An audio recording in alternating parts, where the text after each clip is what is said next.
video on preserving some stock. So I want to have a go at something out of curiosity. So I want to make like a portable stock cube out of fresh stock. So what we're going to do is we're going to reduce the stock down, reduce it, evaporate off the water, and then eventually it will become like a thick gelatinous type of paste. This is just out of curiosity, so I just want to kind of have a play around with it. So for the meaty part of the stock, I've already got some chicken stock here, so that'll do for the meaty part of the stock, and then I've got some vegetables over here. So it's quite gelatinous. Ordinarily I'd kind of like make stock with bones and vegetables, but haven't got any bones. I have actually, I could make it out of that, but maybe not. But I've got this stock, which is just handy. I'm not going to use it for anything else. So there's about a litre worth of stock, and I'm going to make some vegetable stock. It's just going to be a rough vegetable stock, and I'm using what vegetables that I've got. So I've got carrot peelings, so we're going to make this vegetable stock out of mostly carrot peelings. For the recipe, there's 800 grams worth of vegetables in here. We've got 1 onion, we've got 2 hearts of celery, because that's what I had in the fridge. 1 onion, and then the rest is made up of the carrot peelings. So there's about 800 grams, and then we're going to put in a litre of water, which won't seem like a lot at the moment, but as it cooks, the vegetables will cook down and release some of their liquid out of them as well. So I'm not bothered about being a clear stock, because I'm going to puree and squeeze all the stock from the vegetables as well. And I'm going to do something with that vegetable puree that's left as well. That's something else. So heat on, temperature on, bring up to the boil rather rapidly, and then a slow cook. Yeah, that's fine. And then a slow cook until everything's nice and tender. We'll puree it, we'll put it through a sieve, and then we'll extract the excess amounts of juice once it was cooked. But you won't recall it. It's kind of important to see that it has that amount of water. Didn't look like a lot, but the veggies cooked down, water's come out of it, and you can see that there. So what we'll do is we'll give it a puree.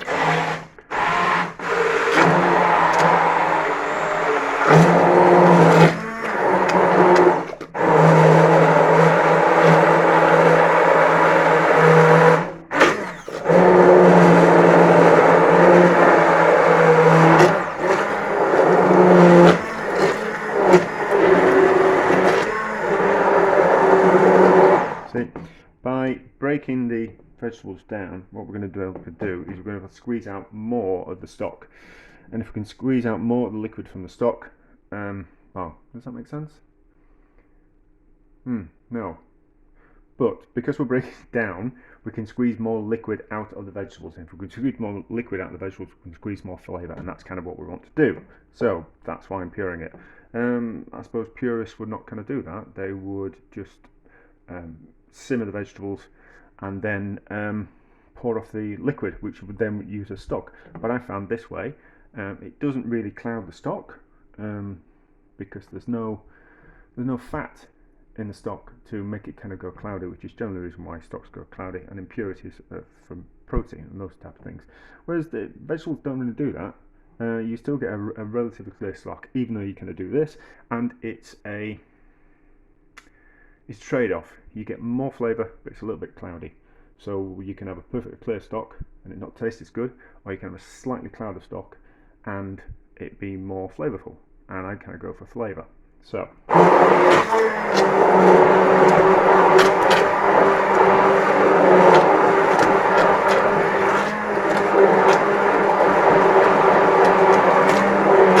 we will have lost some liquid through evaporation, but we'll get some of the liquid will actually be from the vegetables, so we might end up with about a litre. So then into a cloth, over a colander, over a container to let that drain through, and then we'll get out, and then what we'll do, it's a little bit hot at the moment, but we'll just let it drain naturally, and then we'll give it a squeeze when the vegetables are cool enough to handle.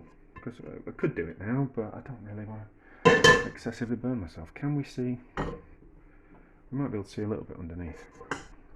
Might be able to see a little bit underneath. So you'll kind of think that nothing will kind of go through that cloth, but it will. So we'll just group it together, and then see, liquid's already going through. So just move it over there, so you can see we're already getting liquid like that. That's fine. What I'll do is I'll just pour that little bit of liquid back through the cloth, like that. There you go, that'll go through. There we go. So just leave that for a bit, let it cool, and then not too cold, because we'll get more liquid out when it's a little bit warm. No, it's a little bit too hot to touch at the moment. So we'll just leave it half an hour till it's cooled down a bit. Maybe move it around and get as much liquid out of that as possible. And then squeeze it out, and then make a mess of the cooker at the same time. So that's what naturally came out of it, and then we give it a squeeze. You don't have to, but we're just going to get a higher yield because of it. So what happens is you basically squeeze the outside of the vegetable puree, and it's the outside that you get the liquid from. So the inside is still wet, the outside is dried out. So what we need to do is we need to massage it just that little bit, so the outside goes to the inside and the inside goes to the outside of the vegetables. Just give it a bit of a squeeze like that, and we can already feel that more juices want to come out of it. Just have to do that a few times. You don't have to. You don't have to. But as you can see, loads of juice wants to come out relatively easily. You can hear it. Sounds like I'm having a wee. I'm not. It's the stock, definitely. Although I do need a wee now. So give it a squeeze. Like that. Move it around, and then more juice wants to come out. Just repeat the process until not much is coming out, and then you know you've got the majority of the stock out. It's cool enough to touch now as well. You don't want it cold. You know what, you don't want it too cold, you don't want it too hot, but I made videos on making stock before, but this is part of a different video. And then what I'm going to do is I'm working this week, so I'm going to dry this. I'm going to evaporate this stock off at work. I'm going to put it in the hot cupboard at work. So I'll bring the two stocks up to the boil, combine them, then put them in a flat container. Well, a shallow container, a shallow, wide container, and then the liquid will evaporate off relatively easily. I'll put it in the hot cupboard when I'm at work. This hot cupboard's on, so it won't be using any more power than it would. So we've almost got most of the stock out of that. We'll give it another few squeezes, and then we'll get as much out as possible. And then you can see that's all that's come out of it through just through the extra squeezing. So we've probably got the same amount again. Yeah, probably just about the same amount again. So we've got quite a good yield. So it's all squeezed out. It's a little bit cloudy, but we prefer flavour, and we're willing to sacrifice a little bit of cloudiness for that. That is all the vegetables debris that's left over after I've squeezed it out. I'm going to do something else with that, just out of interest. So 1.1 litres, there's about 1 litres of stock, so that's about right, equal quantities either. So next part of the video is when I'm at work. Right, I've actually reduced the vegetable stock down a bit, just so we can speed up the process, and then we'll add the chicken stock into there like that. We'll melt that, we'll get it up to boiling point, and then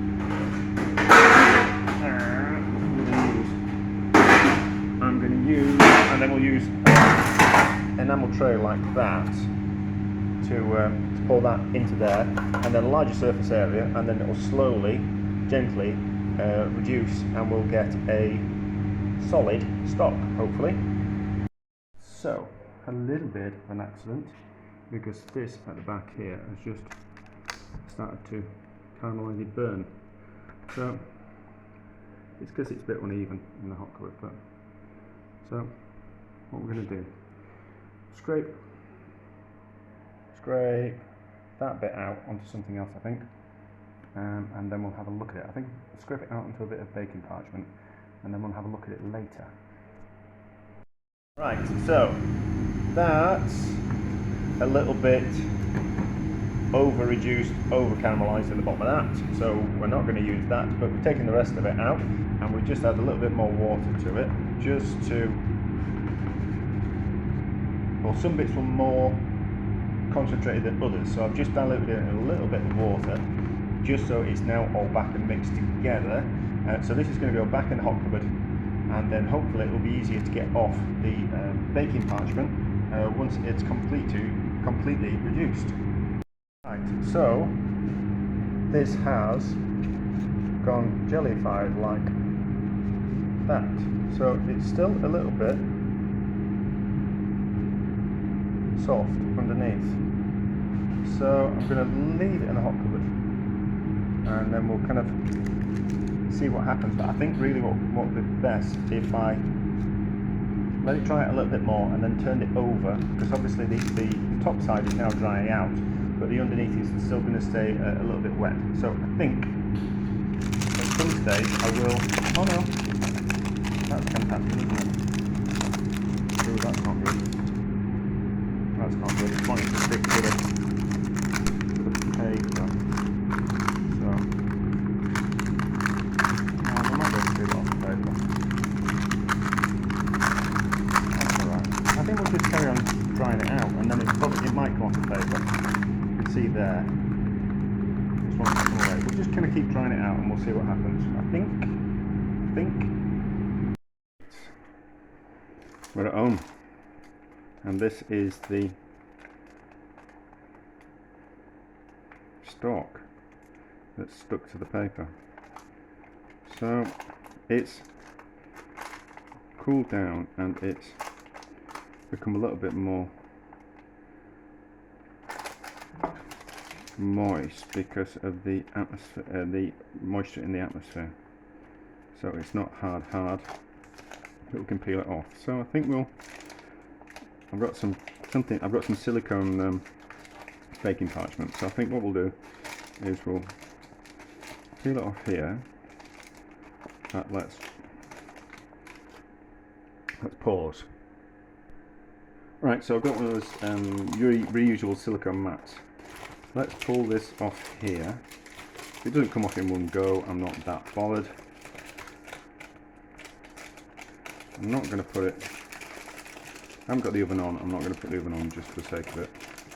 We're just going to put it on the silicone mat and see if we turn it over, because obviously the underside is, no, most of the moisture wants to come out of there. We'll just put it onto the mat, and we'll do it in half, I think.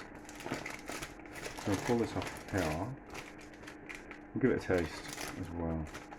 There's some danger of sticking to itself.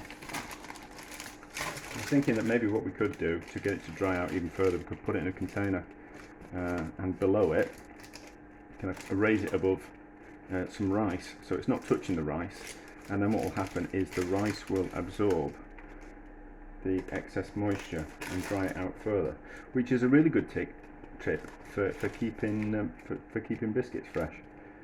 So if you have a biscuit jar, in the bottom of the biscuit jar, put some kind of corrugated, a bit of something that will stop the biscuits from touching the bottom of the jar, and then underneath put some rice, and that will soak up any excess moisture in the biscuits and keep them from going soggy. And we're almost there. I do think about my videos being a bit too long, but you don't really need to see me faffing around with this kind of stuff too much, but we're almost there. And it can end up sticking to itself, isn't it? It's a bit of a faff, this. I don't recommend you do it.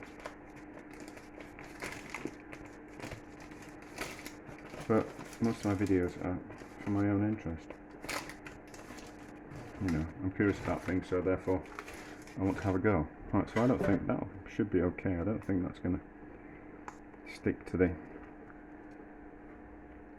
silicone mat. And then we've still got some bits that stuck, so we can give these a taste and see what we think. I don't need to do that. That's how sticky it is. So How does it taste?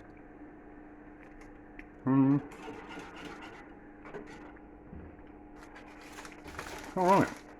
It's a bit gelatinous, and it's a bit marmitey, which will be down to the vegetables. Even though it's got meat in it, so it's a little bit marmitey.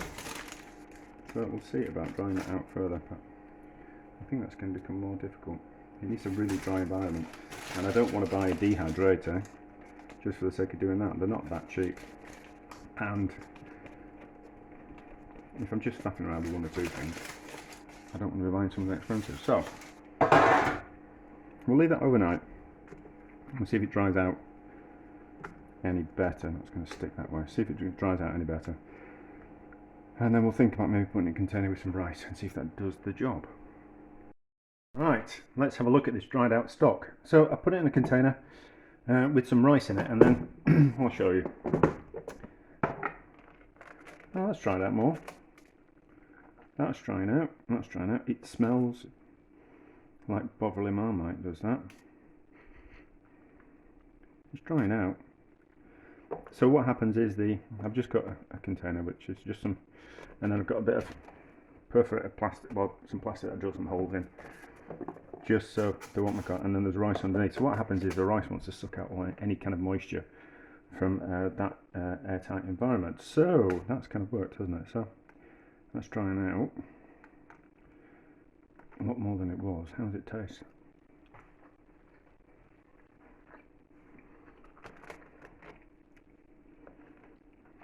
It's alright with that. That's alright.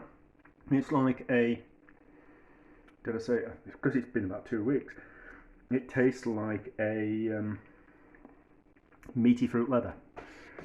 So like a beef kind of jerky. So you could eat it like that. I'm sure it would melt in the stock. Maybe we should do that. Maybe we should see if some melts in a pan. That's exactly what we'll do. So, I mean, let's carry on drying out. I'm not going to, I think this is the last part of the video, but let's just see if we can get some of this to melt in a bit of, don't need to do it in a pan. I'll just boil some water and we'll do it in a mug or a glass. Right, so boiling water in a mug, and then let's just drop some flakes of this stock in and see what happens with it. See if it starts to melt, and then we could have a little think about what it could be used for.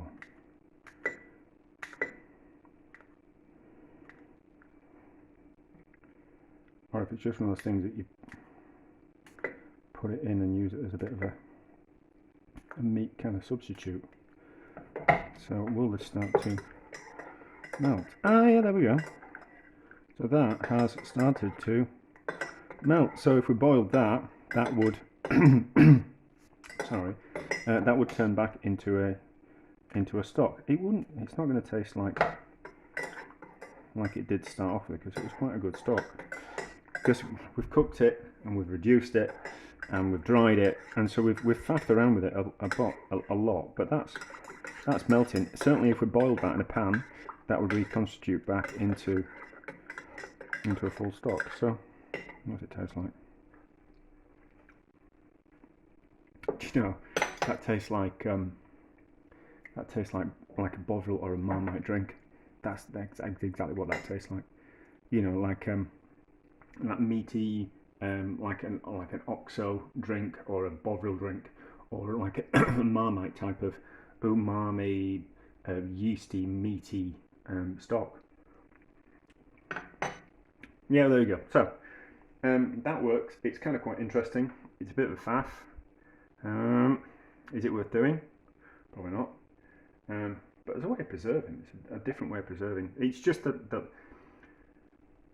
when it goes to like that, when it's almost kind of dried out, you can't dry it out in the oven under heat. You need to dry it out in a dry atmosphere. So it's wet at the moment in the UK. So it's not going to dry in the atmosphere, because any kind of, it needs to be a drier the air needs to be drier than the actual thing that you're trying to dry. Otherwise, it'll just stay wet you know, so you couldn't do it in a humid environment because it'd never dry out, you know, because it's I don't know how to describe it, but everything wants to get to the same humidity level. So like when we're drying it out, so because this is an enclosed environment and all the moisture in there will be soaked up by the rice. So what really wants to happen is it's not a want, but everything will come, if left for long enough, everything will get down to the same moisture level. So that means if something's really dry, anything wet that you put in it will eventually dry out. And it's why cakes go stale and bread goes stale and biscuits go soft, because they're getting down to the same moisture content as the air around them, and that's why you put things in airtight containers. So eventually that will dry out like a hard bit of leather. It will get to the same moisture level as the rice, and as the rice is like almost 100% dried out, that's exactly what happened with that. So the rice will take on a tiny little bit of moisture that comes out of that stock leather, and the stock leather will dry out to the same level as the rice. There we go. So that's kind of quite interesting for me anyway. I don't know what I'm going to do with that, but it's answered some questions, and I was just curious about. It's quite nice, is that? Good to be a bit stronger. But there we go. A success, possibly.